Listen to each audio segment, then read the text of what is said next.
In the vast expanse of time, when the world was young and the Sahara Desert bore a different face, the first threads of what would become the greatest trade network in African history began to weave themselves across the golden sands. Long before the rise of mighty empires, before the thunderous hooves of camel caravans would echo across the dunes, there existed a primordial commerce that connected the Mediterranean shores with the heart of West Africa. The ancient Egyptians, masters of the Nile and builders of eternal monuments, cast their gaze southward, across the desert's expanse, seeking the treasures that lay beyond the shifting sands. Obsidian from Senegal found its way into the hands of Egyptian craftsmen, evidence of trade connections that defied the hostile environment of what would later become one of Earth's most formidable barriers. Yet in those distant days, the Sahara was not the merciless wasteland known to later generations. It was a gentler realm, where ancient peoples could traverse its breadth with relative ease. The Berber peoples emerged as the desert's first true masters, their knowledge of hidden water sources and safe passages, making them the natural intermediaries between north and south. These hardy desert dwellers understood the language of the winds, could read the stories written in the stars, and possessed an intimate knowledge of every oasis that dotted the endless expanse. Through their veins flowed the blood of commerce, and in their hearts burned the eternal flame of trade that would illuminate the path for centuries to come. As the Roman Empire stretched its mighty arms across the Mediterranean coast, claiming Egypt and Libya as jewels in its crown, the coastal regions of North Africa became wealthy hubs of trade and population. The Romans, with their insatiable appetite for luxury and exotic goods, provided a hungry market for the treasures that could be coaxed from beyond the desert's edge. Gold glittered in Roman hands, ivory adorned their palaces, and exotic animals from distant lands filled their amphitheaters with wonder. The Berber traders moved like ghosts across the desert, carrying enslaved people, precious animals, aromatic spices, and gleaming gold northward, while precious goods flowed southward into the mysterious lands of West Africa. Each journey was an epic odyssey, a testament to human courage and the relentless pursuit of prosperity. The routes they carved through the sand would become the arteries through which the lifeblood of commerce would flow for over a millennium. Yet even as trade flourished, the desert itself began to change. Climate change transformed the Sahara from a more hospitable landscape into an increasingly harsh and unforgiving environment. The gentle rains that had once nourished the land grew scarce vegetation, withered and died, and the desert expanded its dominion with each passing year. What had once been a challenging but manageable crossing became a trial that tested the limits of human endurance and ingenuity. Despite these mounting challenges, the spirit of commerce refused to be extinguished. As the 7th century dawned, a new chapter in the desert's history was about to unfold. The year 700 CE marked the beginning of an organized trade that would reshape the political, economic, and cultural landscape of an entire continent. Several crucial factors converged to create the perfect conditions for this commercial renaissance. Oasis communities began to flourish as safe havens in the desert's embrace, becoming vital staging posts where weary travelers could rest, resupply, and gather their strength for the next leg of their arduous journey. These oases were more than mere watering holes. They became centers of cultural exchange, where ideas, languages, and customs mingled like streams converging into a mighty river. The revolutionary adoption of camels marked a turning point in the history of desert travel. These magnificent creatures, perfectly adapted to the harsh desert environment, could carry heavy loads across vast distances while requiring minimal water. The development of specialized camel saddles transformed these animals from simple pack beasts into the ships of the desert, capable of bearing both goods and riders across the ocean of sand. As Islam began its inexorable spread across North Africa, it brought with it not only a new faith, but also a unifying force that would bind diverse peoples together under a common banner. The message of the Prophet Muhammad resonated across the desert, carried by merchants and scholars who saw in this new religion a path to both spiritual fulfillment and commercial prosperity. Berbers and Arabs in North Africa began to organize themselves into great caravans, launching expeditions that would carry them across the desert to the lands of West Africa and back again.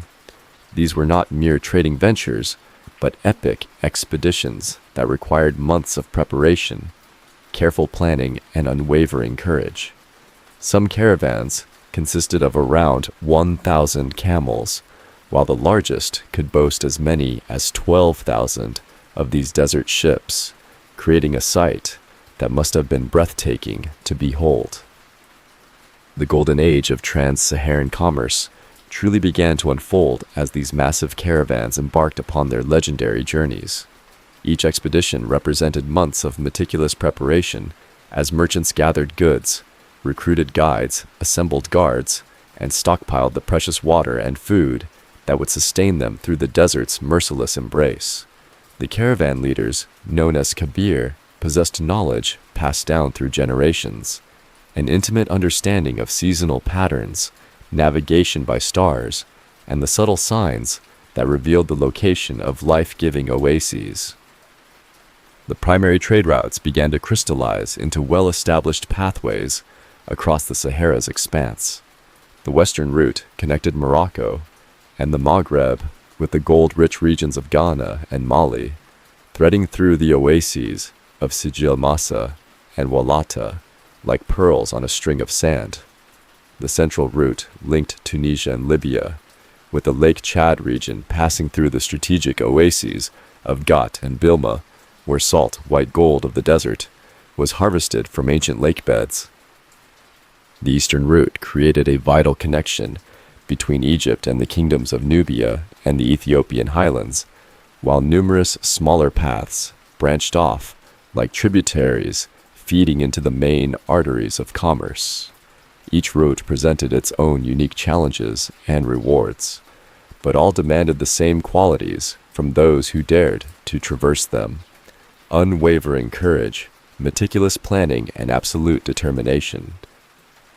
Salt emerged as one of the most precious commodities carried by these desert caravans. In the scorching heat of West Africa, salt was literally worth its weight in gold, essential for preserving food, maintaining health, and seasoning the bland diet of millet and grain that sustained entire populations.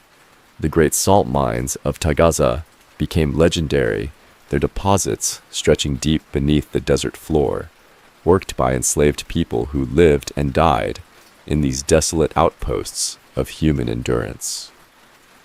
The gold of West Africa flowed northward like liquid sunlight, transforming the economies of North African cities and ultimately reaching the treasuries of European kingdoms.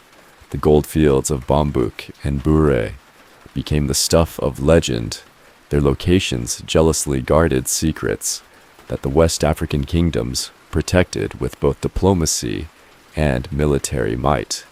Arab chroniclers wrote in wonder of lands where gold was so plentiful that it was traded by the pound rather than by the piece. Ivory from the African interior commanded premium prices in the markets of Cairo, Tunis, and Fez, where skilled craftsmen transformed elephant tusks into exquisite works of art that adorned the palaces of caliphs and kings. The slave trade, a dark thread woven throughout this tapestry of commerce, saw hundreds of thousands of human beings torn from their homelands and transported across the desert in chains, their suffering a tragic counterpoint to the prosperity that trade brought to others.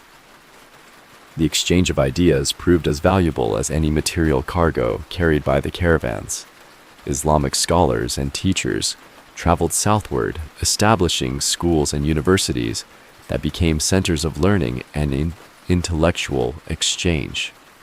The great libraries of Timbuktu began to take shape during this period, accumulating manuscripts and knowledge that would make the city synonymous with learning and scholarship throughout the Islamic world.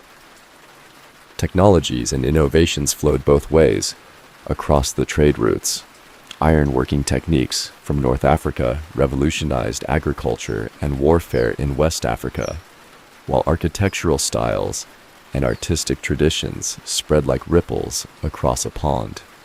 The distinctive Sudano-Sahelian architecture that would define the great mosques and palaces of West Africa emerged from this cultural fusion, creating a unique aesthetic that reflected both local traditions and Islamic influences. The economic transformation of the Sahel region accelerated dramatically as trade routes became established. Cities that had once been small settlements grew into major commercial centers, their populations swelling with merchants, craftsmen, scholars, and administrators drawn by the promise of prosperity. Political structures evolved to accommodate and protect this growing wealth, with kingdoms and empires emerging to control key trade routes and tax the precious goods that flowed through their territories. The social impact of trans-Saharan trade extended far beyond mere commerce. New classes of wealthy merchants emerged, their influence rivaling that of traditional rulers. Marriage alliances between trading families created networks that spanned the continent, while guilds and trading associations developed to protect their members' interests and maintain professional standards across vast distances. As the 8th and 9th centuries progressed, the volume and sophistication of trans-Saharan trade reached unprecedented levels. What had begun as small-scale exchanges between neighboring communities had evolved into a complex international system that connected sub-Saharan Africa with the Mediterranean world and beyond.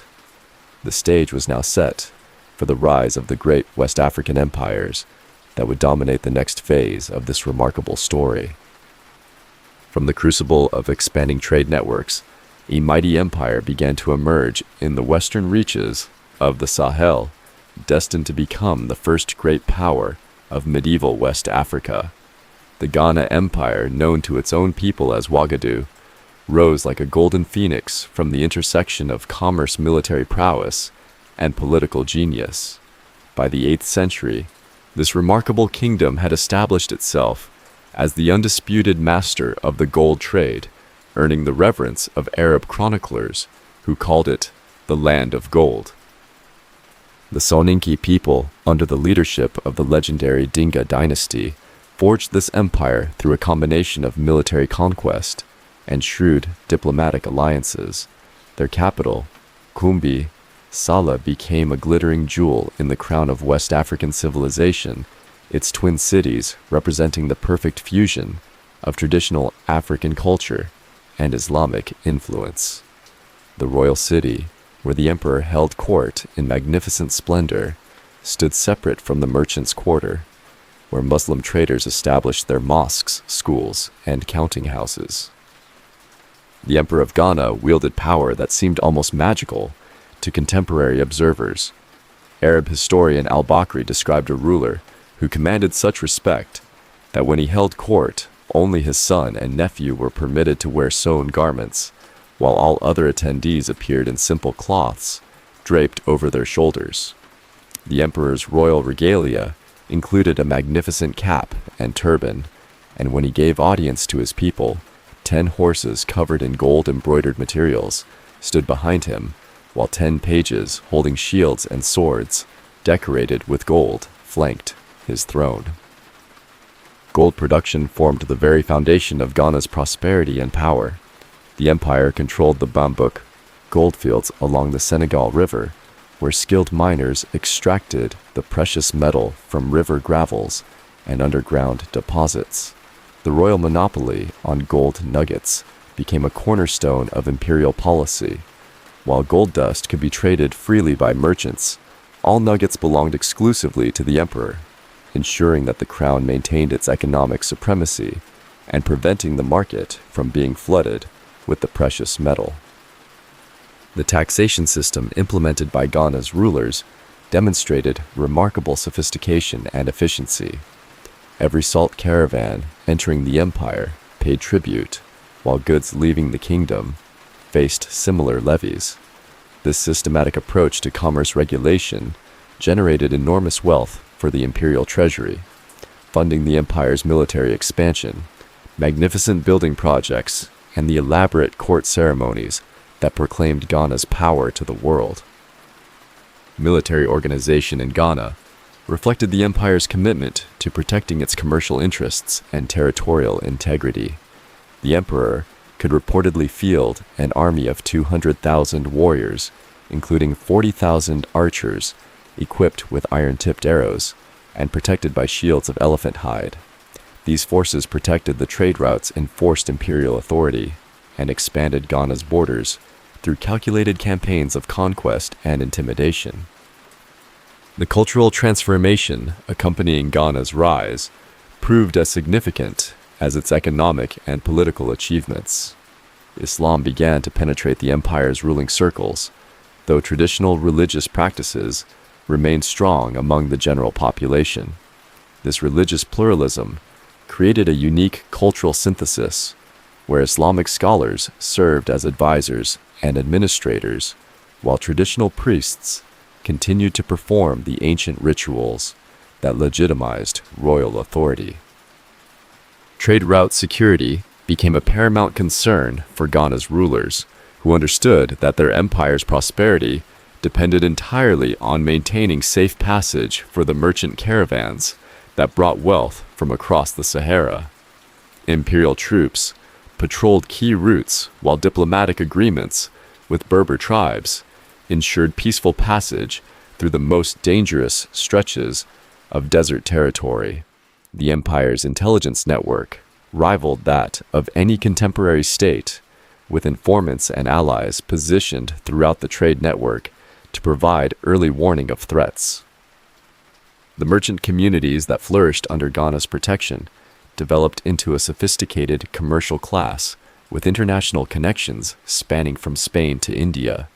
These traders operated according to strict codes of conduct that governed everything from weights and measures to dispute resolution, creating a stable environment that encouraged long-distance commerce and investment in expensive trading ventures. Technological innovation accelerated under Ghana's patronage, as the empire's wealth attracted skilled craftsmen and inventors from across the known world. Ironworking techniques reached new levels of sophistication, producing superior weapons and tools that gave Ghana's forces decisive advantages over their enemies. Agricultural innovations improved crop yields, supporting larger urban populations and freeing workers for specialized crafts and military service. The diplomatic network established by Ghana's rulers extended far beyond the empire's borders, reaching north to the Mediterranean powers and east to the emerging kingdoms of the Central Sudan.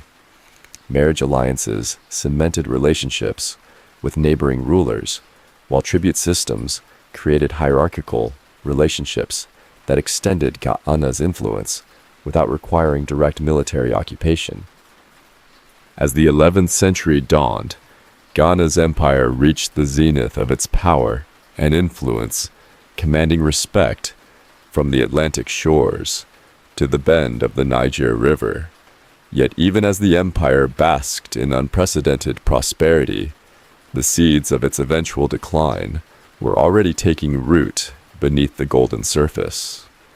Internal pressures mounted as the empire's vast territories became increasingly difficult to govern effectively, while external threats gathered like storm clouds on the horizon. The Almoravid movement, a puritanical Islamic reform movement originating in Morocco, cast its zealous gaze southward toward the wealthy kingdoms of the Sudan, These warrior monks, driven by religious fervor and attracted by Ghana's legendary wealth, launched a series of devastating campaigns that would forever alter the balance of power in West Africa. Led by Abu Bakr ibn Umar, the Almoravids brought a militant interpretation of Islam that challenged both Ghana's religious tolerance and its political independence.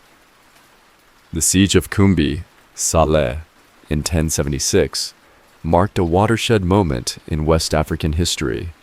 The Almoravid forces, hardened by years of desert warfare and motivated by religious conviction, overwhelmed Ghana's defenses after a prolonged and brutal assault. The once magnificent capital, with its twin cities and bustling markets, fell to the invaders, who imposed their strict interpretation of Islamic law upon the conquered population and demanded conversion from the traditional rulers. Yet the spirit of Ghana proved more resilient than its military defenses. While the Almoravids succeeded in capturing the capital and forcing temporary submission, they could not maintain control over the empire's vast territories indefinitely. The costs of occupation proved prohibitive, and within a decade, Almoravid control began to weaken as their forces were recalled to fight other battles in North Africa and Spain. Ghana's recovery demonstrated the remarkable resilience of West African political institutions, but the empire emerged from the Almoravid invasion fundamentally transformed. The traditional balance between Islamic and indigenous religious practices had been disrupted, while the economic disruption caused by years of warfare had weakened the trade networks that formed the foundation of imperial prosperity. Provincial governors and tributary rulers began to assert greater independence, fragmenting the centralized authority that had once made Ghana invincible. During this period of political fragmentation, new powers began to emerge in the region. The Mandinka people dwelling in the Upper Niger region watched the decline of Ghana with keen interest while quietly building their own strength. Under the leadership of visionary rulers, they began to forge the alliances and accumulate the resources that would soon transform them into the masters of a new and even greater empire. The legendary Sundiata Keita emerged from this crucible of political upheaval like a hero from the pages of epic poetry. According to the oral traditions preserved by generations of griots, Sundiata overcame tremendous personal obstacles and political challenges to unite the Mandinka clans under his leadership. The epic tale of his rise to power, known as the Sundiata Epic, became one of Africa's greatest literary treasures, celebrating themes of courage, destiny, and the triumph of good over evil. The Battle of Kirina in 1235 marked the definitive moment when the Mali Empire announced its arrival on the stage of world history. Sundiata's forces decisively defeated the armies of Sumanguru, the Soso king, who had dominated the region following Ghana's decline. This victory not only established Mali's military supremacy, but also demonstrated the new empire's superior organizational capabilities and strategic vision. Mali's foundation rested upon lessons learned from Ghana's experience, but the new empire implemented innovations that would prove even more effective at managing vast territories and diverse populations.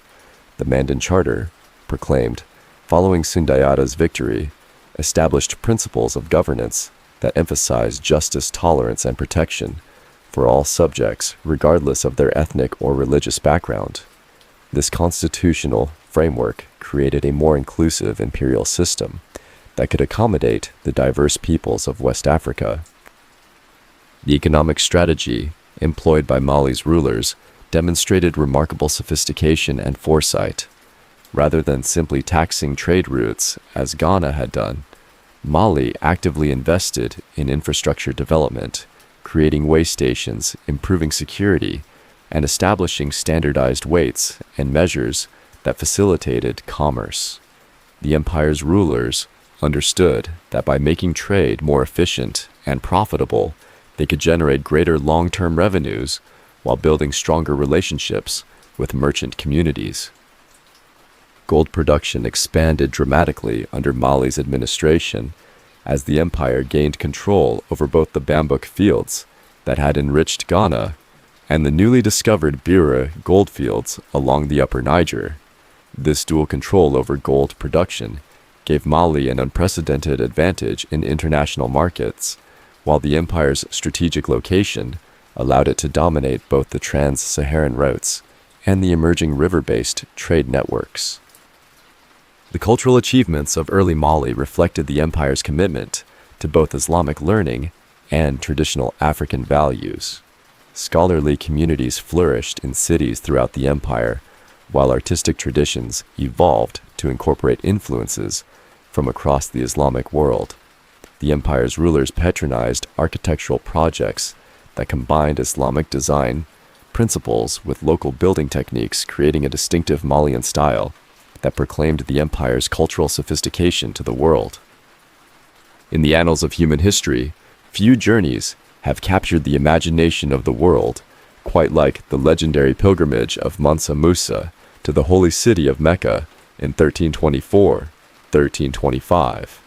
This extraordinary expedition not only fulfilled the religious obligations of one of Africa's greatest rulers, but also announced to the world the unprecedented wealth and power of the Mali Empire in the most spectacular fashion imaginable.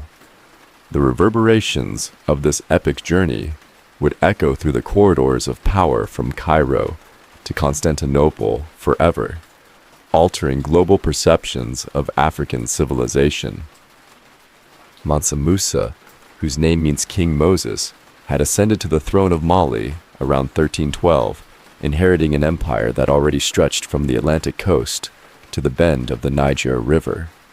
Yet under his visionary leadership, Mali would expand to encompass territories larger than all of Western Europe, controlling gold and salt production on an unprecedented scale, while commanding trade routes that connected the Mediterranean world with the heart of tropical Africa.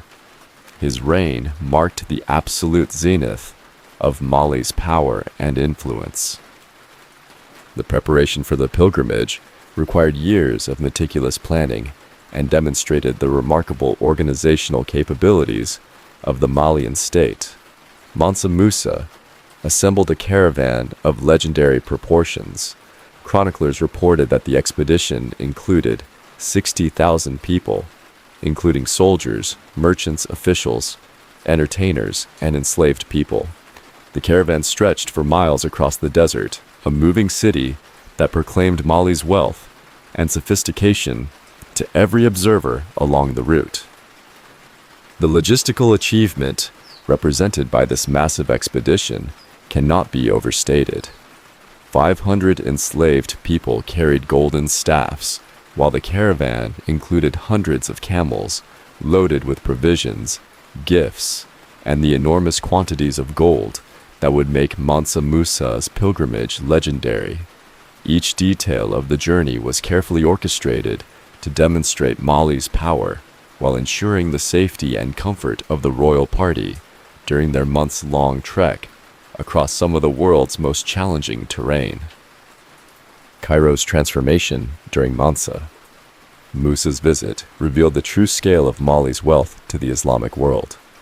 The Malian emperor distributed so much gold during his stay in the Egyptian capital that the precious metal's value remained depressed in local markets for over a decade. Mamluk chroniclers recorded their amazement at the African ruler's generosity, noting that he gave away gold with such casual abundance that it seemed to flow from an inexhaustible source. The political implications of Mansa Musa's pilgrimage extended far beyond mere religious observance. By demonstrating Mali's wealth and Islamic credentials to the rulers of Egypt and Arabia, the emperor established his empire as a major player in the broader Islamic world. Diplomatic relationships forged during the pilgrimage opened new channels for trade and cultural exchange, while the expedition's magnificence elevated Mali's international prestige to unprecedented heights. European cartographers took notice of Mali's newfound prominence with the empire appearing on the famous Catalan Atlas of 1375 as a major African kingdom ruled by a crowned emperor holding a golden orb. This marked one of the first times that a sub-Saharan African state received such prominent recognition in European geographic literature, reflecting the growing awareness of Mali's importance in international commerce and politics. The economic impact of the pilgrimage rippled throughout the Trans-Saharan Trade Network. Mansa Musa's demonstration of Mali's wealth attracted increased merchant attention to West African markets, while his diplomatic contacts in North Africa and the Middle East opened new trading opportunities. The empire's reputation for gold and exotic goods spread throughout the Islamic world and beyond, drawing merchants from as far away as India and China to seek their fortunes in Mali's markets. Cultural exchange flourished in the wake of the pilgrimage as Mansa Musa brought back Islamic scholars, architects, and artists to enhance Mali's intellectual and cultural development. The emperor's commitment to Islamic learning led to the establishment of new schools and libraries throughout the empire, while architectural projects undertaken during his reign reflected sophisticated knowledge of Islamic design principles combined with traditional African building techniques. The expansion of Islam accelerated under Mansa Musa's patronage, though the emperor maintained the tolerant policies that had characterized Mali since its foundation. While royal courts and trading cities became increasingly Islamic in character, traditional religious practices continued to flourish in rural areas, creating a syncretic religious culture that accommodated both ancient African spirituality and Islamic monotheism. Timbuktu's rise to prominence as a center of learning and commerce accelerated dramatically during Mansa Musa's reign. The emperor's investments in the city's infrastructure and educational institutions transformed it into one of the Islamic world's most renowned centers of scholarship. The University of Songhay attracted students and scholars from across Africa and the Middle East, while the city's libraries accumulated thousands of manuscripts covering subjects from astronomy to theology. The administrative innovations implemented during Mansa Musa's reign demonstrated remarkable governmental sophistication. The empire was divided into provinces governed by appointed officials who reported directly to the royal court, while a complex system of tribute and taxation ensured steady revenues from the empire's diverse territories. This centralized administration enabled Mali to maintain control over vast distances, while accommodating the needs of diverse ethnic and cultural groups. Military organization under Mansa Musa reflected both traditional African warrior traditions and Islamic military science. The empire maintained standing armies, equipped with iron weapons and protected by cavalry units that could respond rapidly to threats anywhere within Mali's borders. The emperor's personal guard, composed of elite warriors drawn from across the empire, symbolized both royal power and the unity of Mali's diverse peoples. The return of Mansa Musa from his legendary pilgrimage marked the beginning of Mali's most spectacular period of growth and consolidation. Armed with new knowledge, enhanced prestige, and expanded diplomatic networks, the emperor launched an ambitious program of imperial expansion and development that would transform Mali from a regional power into one of the world's most formidable empires. The wealth displayed during his pilgrimage had not diminished Mali's treasury. Indeed, it seemed to have attracted even greater riches to the empire's coffers.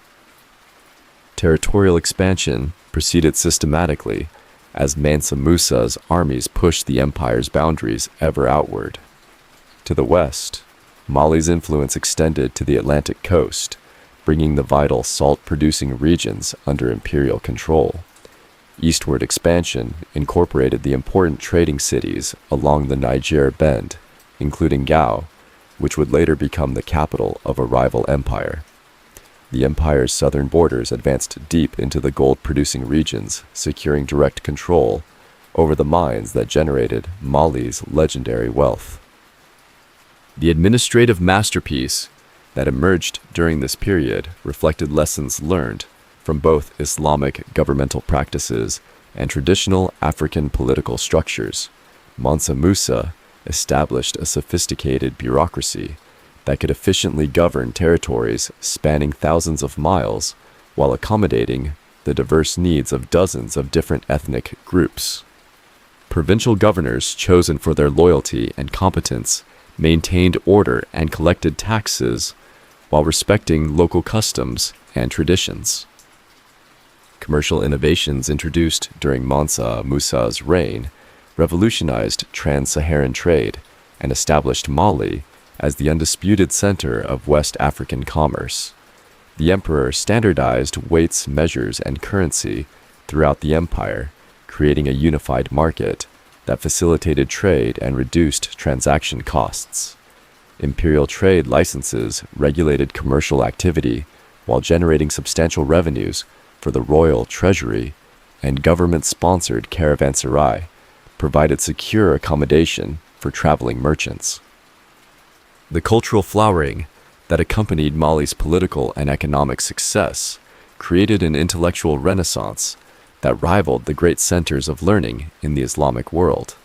Timbuktu's transformation into a major university city accelerated dramatically, with the Sankora University attracting scholars from Cairo, Baghdad, and Cordoba. The city's libraries accumulated over 700,000 manuscripts, making it one of the world's greatest repositories of knowledge and learning. Architectural achievements during this golden age reflected Mali's growing sophistication and international connections. The Great Mosque of Jenne, rebuilt during Mansa Musa's reign, became one of Africa's most magnificent religious structures, its distinctive Sudano-Sahelian style influencing mosque construction throughout West Africa. Royal palaces in Niani and other major cities incorporated Islamic design elements while maintaining distinctly African characteristics, creating a unique architectural synthesis. The legal system developed under Mansa Musa demonstrated remarkable flexibility and inclusiveness. Islamic law governed commercial transactions and urban affairs, while traditional African legal practices continued to regulate family matters and local disputes in rural areas. This dual legal system allowed the empire to maintain unity while respecting the diverse legal traditions of its many constituent peoples. Military organization reached new levels of sophistication as Mali consolidated its territorial gains and defended its expanded borders. The imperial army included specialized units of cavalry infantry and archers equipped with iron weapons and supported by sophisticated logistics that could sustain extended campaigns across vast distances. Fortress cities at strategic locations provided defensive strongpoints while serving as bases for further expansion. Diplomatic networks established during and after the pilgrimage transformed Mali into a major player in international politics. Ambassadors and envoys maintained regular contact with the rulers of Egypt, Morocco, and other North African states, while commercial agreements facilitated trade relationships that extended far beyond Africa's borders. Mali's diplomatic influence reached as far as Europe and Asia, where the empire's wealth and stability made it an attractive partner for ambitious rulers and merchants. The social transformation accompanying Mali's rise created new classes and social structures that reflected the empire's growing complexity. A wealthy merchant class emerged in the major trading cities, their prosperity rivaling that of traditional nobility. Skilled craftsmen organized into guilds that maintained professional standards while protecting their members' interests, and Islamic scholars formed an intellectual elite that served both religious and administrative functions. Agricultural development accelerated as the empire's stability and wealth attracted new technologies and techniques. Irrigation systems expanded agricultural production, in the Sahel, while new crops introduced through trade networks, diversified food production, and improved nutrition. The empire's agricultural surplus supported larger urban populations and freed workers for specialized crafts and military service. Mining operations expanded dramatically as Mali's control over gold-producing regions solidified. The empire developed sophisticated extraction techniques that increased production while maintaining the quality standards demanded by international markets. Royal monopolies on gold nuggets and copper ensured that the crown captured the maximum benefit from mineral wealth while allowing private traders to participate in the gold dust trade. The cultural synthesis achieved during Mali's golden age created lasting artistic and intellectual traditions that would influence West African civilization for centuries. Griots and oral historians refined their craft, preserving the empire's history in epic poems and songs that celebrated Mali's achievements while transmitting important cultural values. Islamic and traditional art forms merged to create distinctive styles that reflected Mali's unique position at the crossroads of African and Islamic civilization. As the 15th century dawned across the vast expanse of West Africa, the mighty Mali Empire, which had dominated the region for over 2 centuries, began to show the first signs of the internal strain that would ultimately lead to its fragmentation. The very success that had made Mali the wonder of the medieval world now became the source of its greatest challenges, as the empire's immense territorial extent made effective central control increasingly difficult to maintain. Provincial governors in distant territories, enriched by decades of trade revenues and emboldened by their remoteness from the imperial capital, began to assert greater independence from central authority. The Songhay people of the eastern Niger, Bend in particular, had chafed under Malian rule for generations, their proud warrior traditions and strategic location making them natural leaders of any rebellion against imperial authority. The great trading city of Gao, once a jewel in Mali's crown, became the focal point of growing resistance to Malian dominance. The transformation of Gao from a tributary city into the capital of a rival empire represented one of history's most remarkable examples of political evolution. The city's strategic position at the Great Bend of the Niger River had made it a vital commercial hub throughout Mali's golden age, but its location also gave it access to trade routes that Mali's rulers could not easily monitor or control. Songhay merchants and nobles gradually accumulated the wealth and connections necessary to challenge their Malian overlords. Sunni Ali, the Great, who ascended to the throne of the emerging Songhay Empire in 1464, embodied the martial spirit and political genius that would transform a rebellious province into West Africa's largest and most powerful empire. This remarkable ruler combined the tactical brilliance of a great general with the administrative vision of a master statesman, creating a military and political machine that would dominate the region for over a century. The military innovations introduced by Sunni Ali revolutionized warfare in West Africa and gave Songhay decisive advantages over its enemies. The empire's armies incorporated cavalry units trained in the latest techniques of mounted warfare, while river-based naval forces gave Songhay unprecedented mobility along the Niger River system. These amphibious capabilities allowed Songhay armies to strike targets that other powers considered unreachable, creating a strategic advantage that proved decisive in numerous campaigns.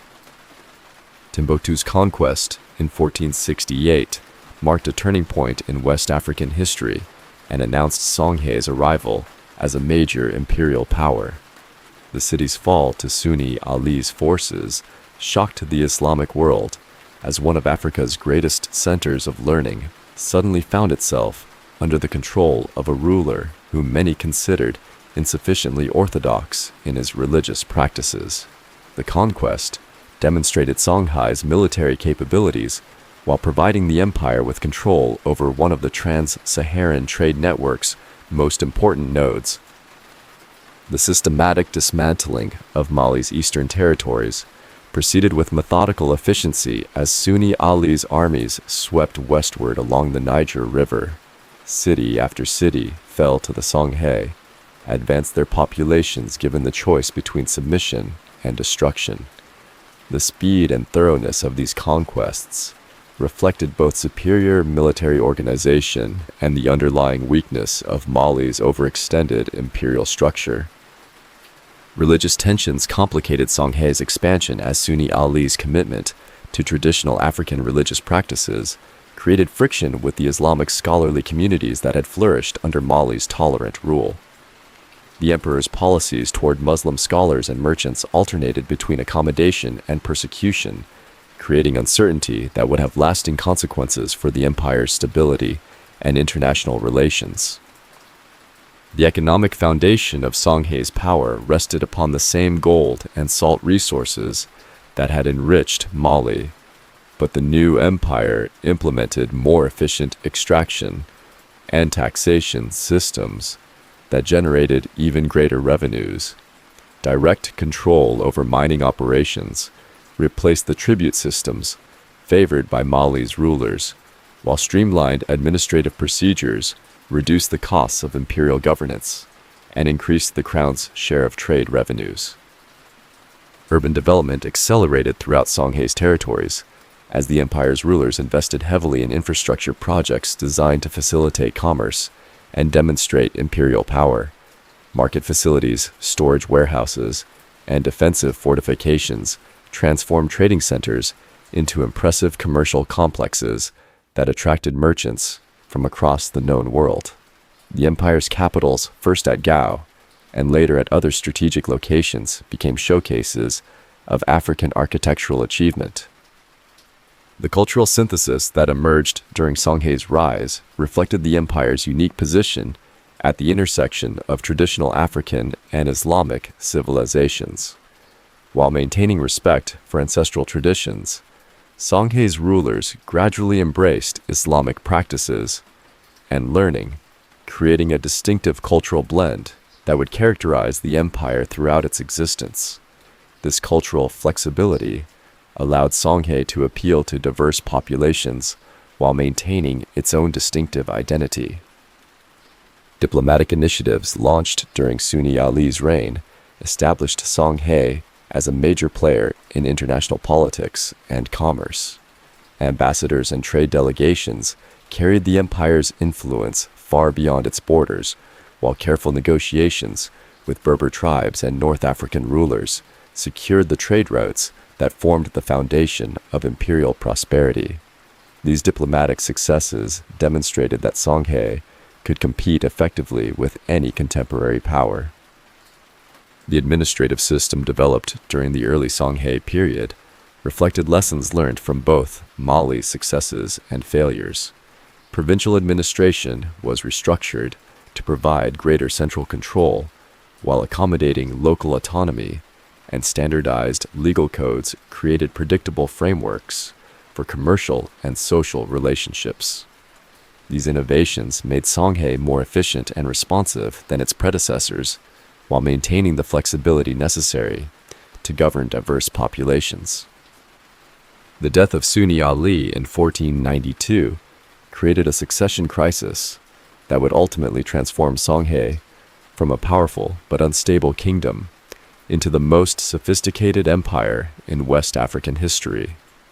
The brief reign of Sunni Baru, Ali's son, ended abruptly when Muhammad Touré, one of Ali's most capable generals, seized power in a carefully orchestrated coup that promised to restore Islamic orthodoxy and imperial efficiency to Songhay's government. Muhammad Touré's transformation into Askia. Muhammad marked the beginning of a new dynasty that would elevate Songhay to unprecedented heights of power and influence. The new emperor's decision to adopt the title Askia meaning forceful one, signaled his intention to implement sweeping reforms that would consolidate imperial authority while embracing the Islamic identity that his predecessor had often rejected. The pilgrimage to Mecca, undertaken by Askia Muhammad in 1496 to 1497, served multiple purposes beyond religious obligation, demonstrating the new ruler's commitment to Islamic orthodoxy while establishing diplomatic relationships with powers throughout the Islamic world. Unlike Mansa Musa's legendary display of wealth, Askia Muhammad's pilgrimage focused on spiritual and political legitimacy, earning recognition from the Caliph of Egypt as the rightful ruler of the Western Sudan. Administrative revolution under the Askia dynasty transformed Songhay into the most efficiently governed empire in African history. The empire was divided into 4 great provinces, Dendi, Bal Derma, and Kurmana, each governed by appointed officials who reported directly to the imperial court. This system provided central control while allowing for regional adaptation, creating a governmental structure that could effectively administer territories larger than modern Europe. The military reorganization implemented by Askia Muhammad created the most formidable armed forces in West Africa.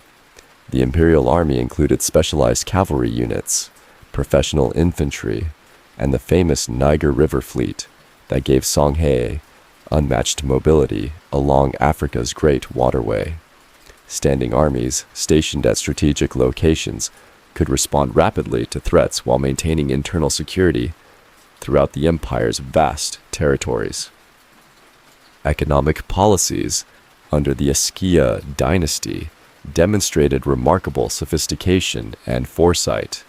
The empire implemented standardized currency systems, created imperial trading companies, and established quality control standards for exported goods. These innovations increased trade efficiency while generating enormous revenues for the imperial treasury, funding the military expansion and public works projects that proclaimed Songhay's power to the world. Timbuktu's renaissance under Askia rule represented one of history's greatest intellectual achievements. The emperor's patronage transformed the city into Africa's greatest center of learning, where the University of Sankore rivaled the famous institutions of Baghdad and Cordoba. Scholars from across the Islamic world flocked to Timbuktu, creating an international community of learning that produced advances in astronomy, mathematics, medicine, and Islamic jurisprudence. The cultural flowering that accompanied Songhay's political success created lasting artistic and intellectual traditions. Manuscript production reached industrial scales, with Timbuktu's scriptoriums producing thousands of books, covering every field of human knowledge. The empire's architectural achievements combined Islamic design principles with traditional African building techniques, creating a distinctive style that influenced construction throughout West Africa. Commercial expansion under the Askia dynasty extended Songhai's influence far beyond its political borders. Imperial trade missions reached the Mediterranean coast, while Songhay merchants established permanent trading posts in North African cities. The empire's commercial network extended eastward to the Lake Chad region and southward into the forest kingdoms, creating economic relationships that enhanced both wealth and political influence. Legal codification during this period created one of Africa's most sophisticated legal systems. Islamic law governed commercial and criminal matters, while traditional African legal practices continued to regulate family and community affairs. This dual legal structure accommodated the empire's diverse populations while maintaining the religious orthodoxy that legitimized Askia rule in the eyes of the broader Islamic world. The succession system established by Askia Muhammad ensured governmental stability for over a century. Unlike many African kingdoms, where succession disputes regularly threatened imperial unity, The Askia dynasty created clear succession procedures that minimized conflict while maintaining competent leadership. This stability allowed the empire to pursue long-term policies that would have been impossible under less predictable governmental systems. International diplomacy reached new heights during the Askia period as Songhay established formal relationships with powers from Morocco to Mecca. Ambassadorial exchanges created networks of political alliance and commercial cooperation, while marriage alliances cemented relationships with neighboring rulers. These diplomatic successes elevated Songhai's international prestige while creating the peaceful conditions necessary for continued economic growth. The technological advancement fostered by Askia patronage improved both military capabilities and civilian infrastructure. Ironworking techniques reached new levels of sophistication, producing superior weapons and tools, while agricultural innovations increased food production and supported larger urban populations. The empire's engineering achievements included sophisticated irrigation systems and impressive architectural projects that demonstrated African technical capabilities to the world. Religious synthesis under the Askia dynasty created a distinctive form of West African Islam that accommodated both orthodox Islamic practices and traditional African spiritual beliefs. This inclusive religious approach allowed the empire to maintain unity among diverse populations while satisfying the religious requirements of international Islamic legitimacy, creating a stable foundation for continued imperial expansion and development. As the 16th century progressed toward its fateful conclusion, the great Songhay Empire stood at the zenith of its power, seemingly invincible in its dominion over the Trans-Saharan Trade Routes that had enriched West Africa for over 8 centuries. Yet across the northern reaches of the Sahara in the courts of Morocco, ambitious rulers gazed southward with envious eyes, coveting the legendary wealth that flowed through Songhai's territories like golden rivers converging toward the sea. Ahmad al-Mansur, the Saadian Sultan of Morocco, embodied the calculating ambition and military innovation that would soon shatter the ancient order of West African politics. Having successfully expelled Portuguese forces from Moroccan territory and consolidated his power in North Africa, al-Mansur turned his attention to the legendary gold mines and salt deposits that had made the Sudanese empires the wonder of the medieval world. The technological revolution that transformed 16th century warfare provided Morocco with unprecedented advantages over traditional African military forces. Firearms and cannons, recently acquired through trade with European powers, gave Moroccan armies devastating firepower against enemies who still relied primarily on traditional weapons. The psychological impact of gunpowder weapons proved as significant as their physical destructiveness, creating panic among forces that had never encountered such terrible innovations. Preparation for invasion began in earnest during the 1580s as al-Mansur assembled the most formidable military expedition ever launched across the Sahara Desert. The Moroccan army included 4,000 seasoned soldiers equipped with the latest firearms, supported by Spanish and Portuguese renegades, who provided technical expertise in the use of gunpowder weapons. The logistical challenge of transporting this modern army across thousands of miles of desert required unprecedented organizational capabilities. The Battle of Tondibi on March 13, 1591, marked the end of an era in West African history. Askia Ishak II, commanding the traditional armies of Songhay, led his forces into combat against an enemy whose weapons seemed to possess supernatural power. The thunderous roar of cannons and the deadly accuracy of muskets created chaos in the Songhay ranks, shattering military formations that had proven invincible against traditional enemies. Timbuktu's fall to the Moroccan invaders sent shockwaves throughout the Islamic world and marked the beginning of a cultural catastrophe that would diminish West Africa's intellectual prominence for centuries. The great libraries that had accumulated hundreds of thousands of manuscripts faced systematic destruction, while scholars and intellectuals fled southward, carrying what knowledge they could preserve from the advancing armies. The destruction of Songhay proved far easier than the establishment of Moroccan control over the empire's vast territories.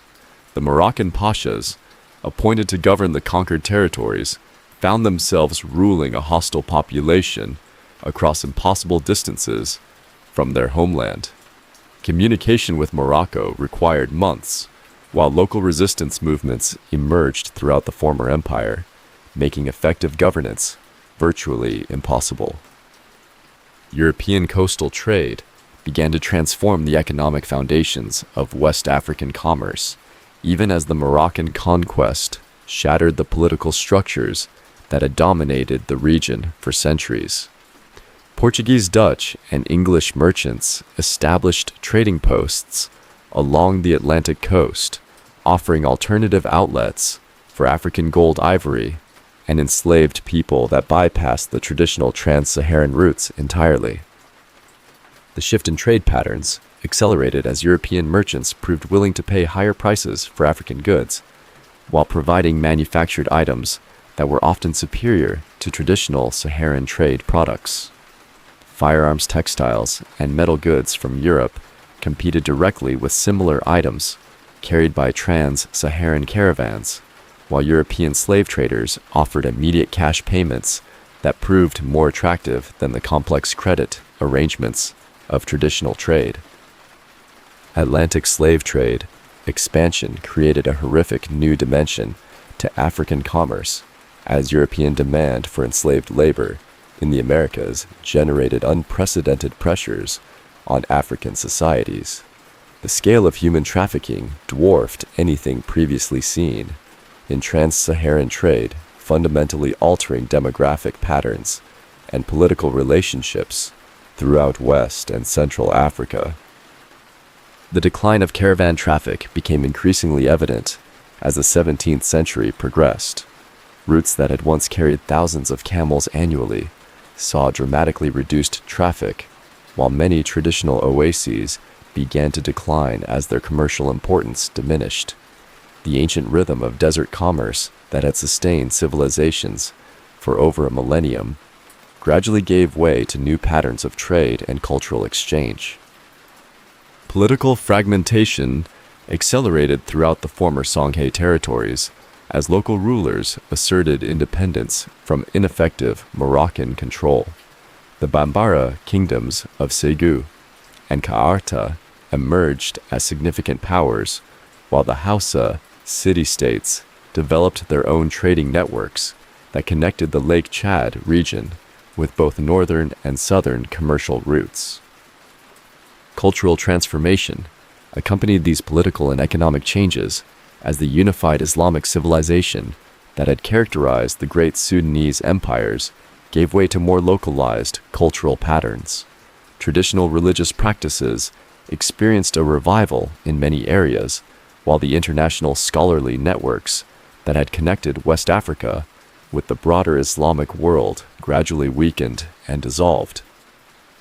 The dawn of the 18th century brought with it the final transformation of the ancient Trans-Saharan trade networks that had shaped African civilization for over a millennium. What had once been the economic arteries of a continent now faced challenges that would fundamentally alter their role in global commerce, as new technologies, political arrangements, and economic systems emerged to replace the timeless rhythms of desert caravans. European colonial expansion accelerated dramatically as the century progressed, with French forces pushing inland from Senegal, while British interests consolidated their control over strategic coastal territories. These colonial powers possessed both the military technology and organizational capabilities necessary to establish direct control over African territories, eliminating the need for the complex diplomatic and commercial relationships that had sustained trans-Saharan trade for centuries. The construction of railways across North and West Africa during the 19th century delivered the final blow to traditional caravan commerce. Steel rails and steam engines could transport goods across vast distances faster, cheaper, and more reliably than even the most experienced camel drivers. The Trans-Saharan Railway projects, though often incomplete, demonstrated European commitment to replacing ancient trade routes with modern transportation infrastructure. Steamship navigation of West African rivers, particularly the Niger and Senegal, opened alternative routes for goods that had traditionally crossed the desert. European merchants could now reach the gold-producing regions and commercial centers of the interior, directly bypassing the elaborate network of intermediaries who had facilitated trans-Saharan commerce for generations. Yet even as the economic importance of trans-Saharan trade declined, the cultural legacy of this remarkable commercial system continued to shape African societies. The Islamic civilization that had spread southward with the merchant caravans remained a powerful force throughout the Sahel, while the architectural styles, legal systems, and educational traditions established during the golden age of the great empires continued to influence African development. Timbuktu's transformation from a great center of learning into a provincial town symbolized the broader changes affecting the entire region. The city's manuscripts and libraries, though diminished, preserved invaluable records of African intellectual achievement, while its distinctive architecture continued to inspire builders throughout West Africa. The city's decline represented not just an economic shift, but the end of an entire civilization.